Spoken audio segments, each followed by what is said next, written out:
going on, everybody? Welcome back to the Art Check. So this week I want to do a video basically on some tips of how to keep drawings that are like this front to back notebooks from smearing when you actually are flipping through this and are doing other drawings, things like that. That's one of the big comments I've been getting recently, because I do a lot of my work for the videos in my sketchbooks, and everyone's just like, how do you keep them from blending up against one another and completely just smearing? Well, there's a few ways that you can remedy this. The first one I'll show you. I have a page back here where I did this one. So here's a drawing that I started working on. I still have a little bit left. It's mostly finished. Just gotta work on the tree a bit. But because I'm still working on this, I want to have a nice easy remedy. This is just a sheet of wax paper. This will work great for keeping anything smearing. You can see, if I put this against here, you can see that a little bit has transferred to the wax paper here, but not a whole lot, which is good. Instead of having it all back over here, it all goes like that. So let me flip back to I'll do it to this one. Here's a nice page I did. So another way, this is the way that I like to do it, and there's two ways you can really go about doing this. Here's one. This is by Winsor Newton. It's Workable Fixative. So basically, what is nice about this is you can spray your entire drawing pretty much when you're finished up, and then because it's workable, you can still go back in and touch up areas that you need to fix up. So a good way to get a good use out of this is if you need to make an area of a drawing really dark, but sometimes with pencil you can only go so dark at one time. If you spray it with that and then go back in, you can make something a lot darker. You can also use this as a final fixative as well, so you can just spray this on and be done. But I also do have final fixative, matte fixative by Grumbacher, and that is another key component is either having it lustered or matte. So anything, or glossy is what it would be called. So anything glossy, it's going to make it shine and reflect a lot of light, which I really don't like at all. A matte finish won't reflect at all, very minimal if anything, so it's I think it's a better overall choice for that.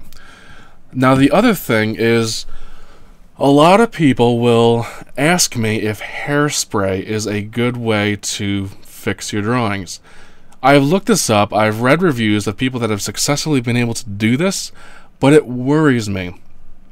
I don't know if it's just me being a little too worried about it, but the whole thing with it not being acid-free worries me over time. I have done it with a pastel drawing before, and it yellowed it. Within a month or two, it yellowed the drawing, which I was kind of annoyed with. So I mean, that's unfortunate. So you gotta be really careful. What I will say about it is there are people that have gotten away with it, but I don't know the brands that work. So my suggestion is, if you want to get into that, take a small piece of paper or something on your notebook, draw something that's mediocre, just to kind of set a tone or something, and then spray it with that hairspray. Wait a week, 2 weeks, 3 weeks, a month, see if it yellows. But sometimes those may take a long time to yellow. It may be a year before you see it yellow. So it also depends on its exposure to light as well. So there's a lot of factors that really sort of go into different things like that. Now the other thing is with oil pastels, people will ask me if you can fix them as well. The answer is yes. Sennelier actually makes their own fixative, so you can use this. This can is it runs about $20 though on US currency, so it's a bit pricey.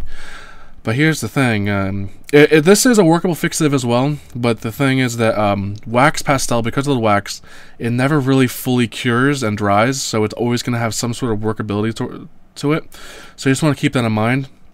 But this will help, and because this is workable, it creates a new layer, like in, let's say, Photoshop, how you create a new layer and you can add new textures and photos and whatever you're adding to it. This will do the same thing. You can spray this and effectively have a new layer on your oil pastel drawing, mainly because oil pastel, after about 2 or 3 layers, will start to get really muddy after you keep on working it and adding more layers, things like that. But if you spray this, it'll kind of create that whole new layer and everything like that. So that's just a really good way to do this.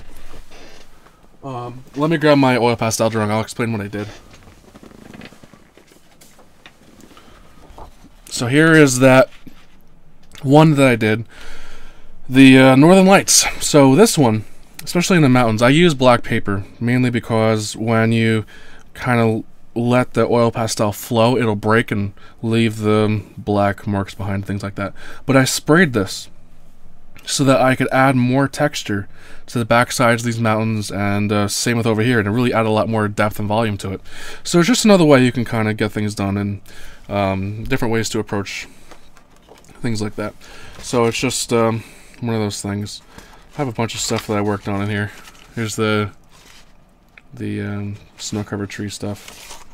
I know a lot of you have been asking me what I do in my sketchbook, so just a bunch of thumbnails every now and then, you know, everything like that. But I don't want to keep you guys here too long. I just wanted to mainly give you that bit of information, just because I get asked about it quite a bit.